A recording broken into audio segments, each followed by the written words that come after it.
아두이노 IDE를 실행합니다. 오늘은 프로그래밍 문법을 배우겠습니다.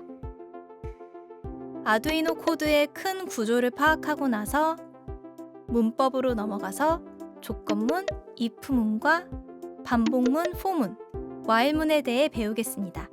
오늘 수업만 잘 따라오시면 기분 탓인지는 몰라도 프로그래밍 별거 아닌데? 라는 생각이 드실 겁니다. 실제로 프로그래밍은 오늘 내용을 기본으로 해서 살을 덧붙이고 응용하는 과정이기 때문입니다. 아두이노 IDE 창이 열리면 빈 화면이 아닌 이러한 코드들이 적혀 있습니다. 크게 void 셋업 함수 그리고 void loop 함수가 있습니다. 말 그대로 셋업은 세팅을 해주는 구간이고요. 루프는 반복을 해주는 구간입니다. 간단하죠? 셋업을 먼저 보시면 슬래시 2개가 있고 회색 문장이 보이시죠? 이 문장은 프로그램에 영향을 끼치지 않게 됩니다. 이것을 주석 처리한다고 합니다. Put your setup code here to run once. 한 번 실행할 셋업 코드를 여기에 적어라는 거죠. 시리얼 통신을 시작하고 헬로 아두이노를 출력하는 코드를 작성하고 업로드를 해보면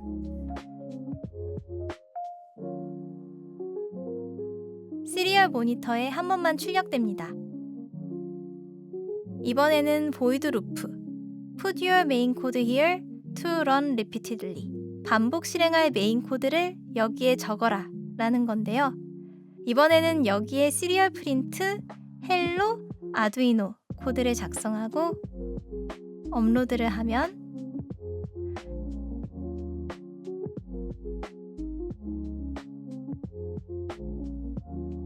무한히 반복하며 헬로 아두이노가 적히는 것을 볼 수 있습니다.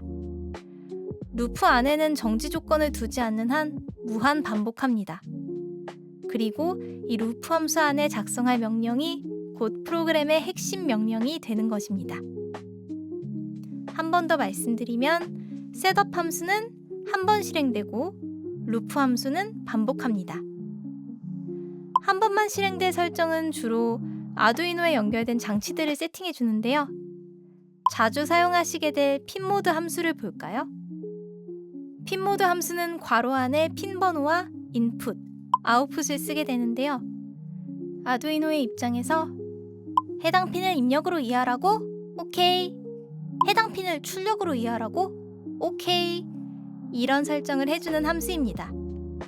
입력 장치로부터 아두이노는 신호를 받고요.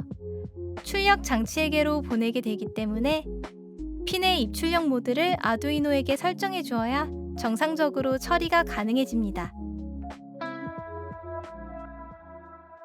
100원을 넣으면 감귤 주스가 나오는 자판기가 있다고 가정해보죠. 이 자판기로 예를 들어 설명드리면 루프 함수 안의 메인 코드는 어떻게 작성되어야 할까요? 들어온 동전이 100원이면 감귤 주스를 내보내라는 신호를 보내를 반복해서 중얼거리고 있어야겠죠? 그리고 그게 아니면 반환구로 내보내 도 함께 반복하며 중얼거리고 있을 겁니다. 무엇이면 어떻게 한다. 이것이 조건문입니다. 대표적인 조건문 if를 자세히 알아볼까요? if문은 이렇게 씁니다. if 괄호 안에 조건식, 중괄호 안에 조건식이 만족할 때 실행할 코드를 넣습니다. 투입된 동전값을 변수 x에 저장했다고 하고 이제 이 자연 어들을 컴퓨터 언어로 바꿔볼게요. if 들어온 동전이 100원이면 감귤 주스를 내보내라는 신호를 보내가 됩니다. 그게 아니면 else. 조금 더 컴퓨터 언어로 바꿔보면 이렇게 됩니다. if와 else는 이렇게 항상 쌍으로 붙어 다닌다고 생각하시는 것이 공부하시는 데 좋습니다. 이번에는 메뉴를 3개로 늘려보죠. 감귤은 100원, 포도는 10원, 수박은 500원입니다. 첫 if 다음은 else if가 와요. 100원이 들어오면 if의 조건식을 만족하니 감귤 주스를 실행하고 나서 조건문을 빠져나오게 되고요. 10원이 들어오면 else if의 조건식을 만족하니 포도 주스를 실행하고 나서 조건문을 빠져나오게 됩니다. 500원이 들어오면 두 번째 else if, 수박 주스를 실행하게 됩니다. 1원이나 해외 동전 등 조건을 달아두지 않는 동전이 들어오면 else, 반환구로 나오게 됩니다. if와 else는 쌍으로 생각하시고 조건의 개수가 늘어나면 else if를 추가해줍니다.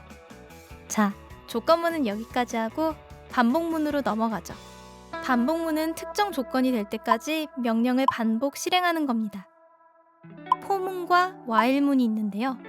먼저 포문을 보시죠. 자판기 위에 천천히 깜빡이는 LED를 달아보고 이것을 반복문으로 제어해 볼 건데요.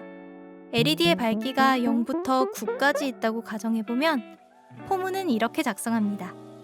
포, 괄호 안에 밝기를 0부터 9까지 밝기를 증가해 중괄호 안에 LED의 밝기 값을 보내.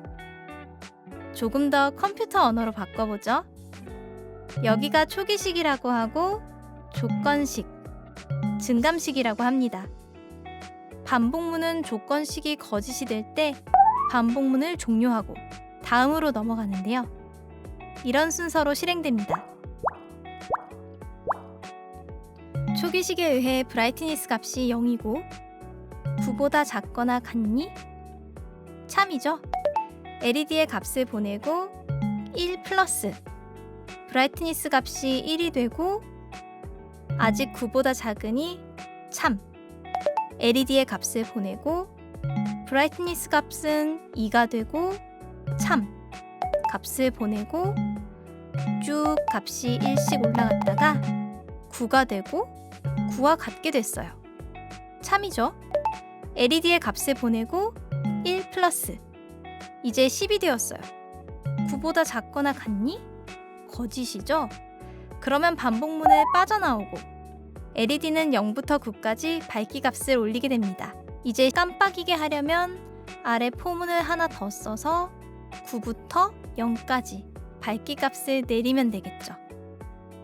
이렇게 작성을 하면 브라이트니스 값은 0이 되어 포문을 종료하고 루프 함수에 의해 천천히 깜빡이는 상태가 되는 겁니다. while문도 자주 쓰이는 반복문인데요. 형식은 이렇습니다. 조건식이 참이면 반복하다가 거짓이 되면 while문이 종료되고 빠져나오게 됩니다. 0부터 10까지 값을 더하는 while문을 작성하면 먼저 합을 집계할 sum이란 변수를 선언해주고요. 0을 저장합니다. 그리고 1씩 증가시킬 i란 변수를 선언해주고 0을 저장합니다. while i는 0이니까 10보다 작고 참이죠. 이건 복합 대입 연산자라고 해서 연산을 하고 그 결과를 왼쪽 변수에 저장해 줍니다. sum 플러스 i를 하고 그 결과를 sum에 저장 0이죠. 그리고 1 플러스 i는 1이고 10보다 작고 참이고 sum과 더하고 그 결과를 sum에 저장 1 플러스 i는 2고 참이고 sum과 더하고 저장 1 플러스 그렇게 결국 i는 10이 되고 10과 같고 참이고 sum과 더하고 그 결과를 sum에 저장 1 플러스 i는 11이 되고 조건식이 거짓이 되고 while문을 빠져나옵니다. 포문과 while문은 둘 중 뭐가 더 좋고 나쁘냐는 없습니다. 기초 단계에서는 두 반복문을 공부하시다 보면 선호하시는 반복문이 생기게 될 겁니다. 오늘 시간에는 프로그래밍 문법에 대해 알아봤습니다. 조금 어려우셨을 수도 있지만 이 문턱만 넘으면 금방 익숙해집니다. 이제 다음 시간부터는 지금까지 공부한 내용을 바탕으로 아두이노 입출력 포트의 다양한 모듈들을 연결해보면서 실습해보는 8강의의 커리큘럼이 준비되어 있습니다. 안녕히 계세요. 공도